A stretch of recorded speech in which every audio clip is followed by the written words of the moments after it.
Constipation का मतलब ये नहीं है कि बिल्कुल जब आपका मल बिल्कुल रुक गया वही कॉन्स्टिपेशन है, नहीं। आपका समय पर मल त्याग नहीं हो रहा है, या फिर आपके अंदर थकान आ रही है, आलस आ रहा है, या आपको और सारी समस्याएं हो रही है, गैस की प्रॉब्लम हो रही है, भूख नहीं लग रही है, तो भी आपको ये समस्या है। इसको आपने समझ, इसको आपने ज़्यादा सीरियस भी नहीं लेना है।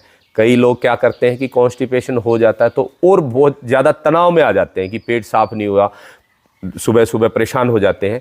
तो आप बिल्कुल इजी कीजिए, ये कोई बड़ी बीमारी नहीं है, बहुत सिंपल है। और ये जो मैंने आपको आइडिया बताए हैं, इनको आप करोगे तो आपको तुरंत लाभ मिलेगा, और आप देखोगे 4-5 दिन में, हफ्ते के अंदर ही मुझे इस चीज़ से मुक्ति मिली। ये जो मैं आपको बता रहा हूँ ये मेरे स्वयं के अनुभव हैं। मेरा बचपन था, वो भी मुझे लगता था, बचपन से एक भयंकर कॉन्स्टिपेशन हो गया था मुझे, और उसका अनुभव मुझे तब हुआ जब मेरा शरीर रुकने लग गया। लास्ट में इतनी बीमारियां होने लगी कि उसके कारण मेरा जो लाइफस्टाइल है बिल्कुल रुक गया। तब मुझे समझ में आया कि कॉन्स्टिपेशन की समस्या, कब्ज आज एक ऐसी समस्या है जिससे लगभग 99% लोग परेशान हैं। किसी न किसी को कब्ज की शिकायत है, वो एक अलग बात है, किसी को थोड़ी है, किसी को ज़्यादा। आयुर्वेद तो ये कहता है कि आपका पेट ऐसे साफ होना चाहिए सुबह सुबह, जैसे जितना समय हम मूत्र विसर्जन में करते हैं, यानी पेशाब करते हुए जितना हम समय लगाते हैं,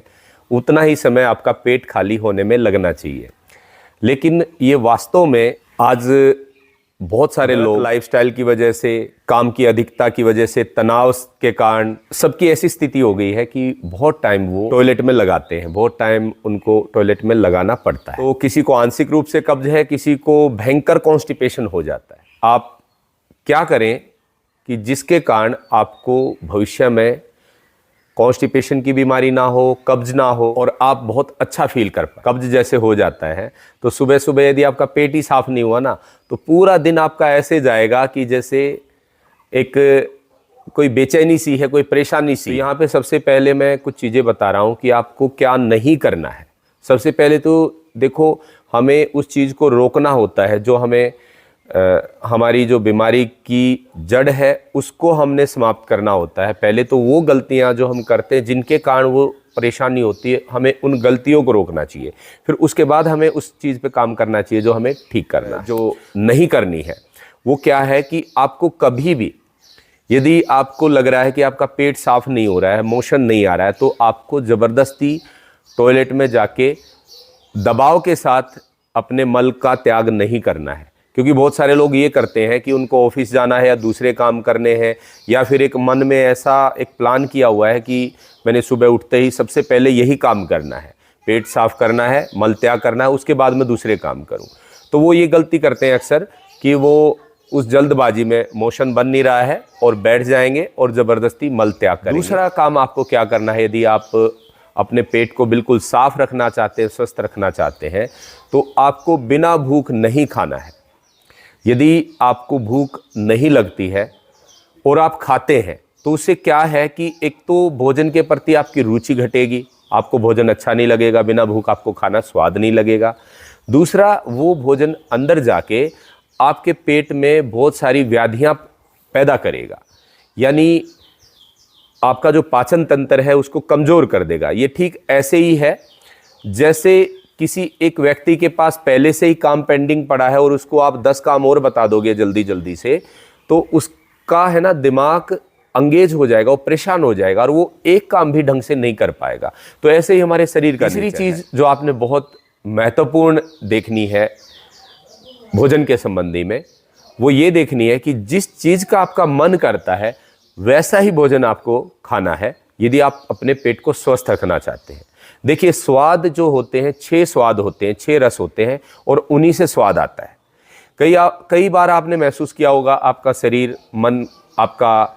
शरीर डिमांड कर रहा है खट्टे चीज़ खाने की, कई बार मीठी चीज़ खाने की, कई बार स्पाइसी, कई बार नमकीन।